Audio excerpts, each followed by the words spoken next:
जिला चलाने वाले एसपी साहब यहाँ पर बैठे हुए हैं, कलेक्टर साहब यहाँ पर बैठे हुए हैं, ये लोग जिला चलाने के जिम्मेदार हैं।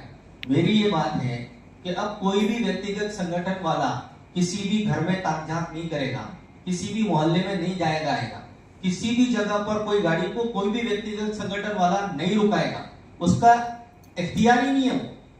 जिला चलाने वाले दो लोग बैठे हुए यहाँ पर, इनके अंडर में ये पूरी की पूरी फोर्स बैठी हुई है, ये लोग जिला चलाएंगे।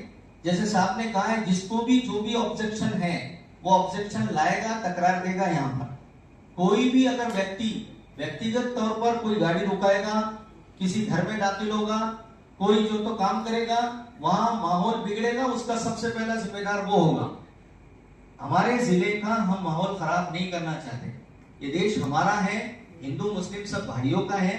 इस देश के माहौल को हम बिल्कुल खराब नहीं करना चाहते। इसलिए साफ बात यह है, आज तक जितनी ईदें हुई, लोग लाखों की तादाद में हमारी ईदगाह पर जमा होते हैं, हम कभी किसी को तकलीफ नहीं देते।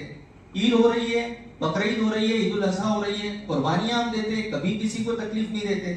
अब कानून बन गया, हमने पिछले 10 सालों से छोड़ दिया, वंश भी हमने खत्म कर दिया।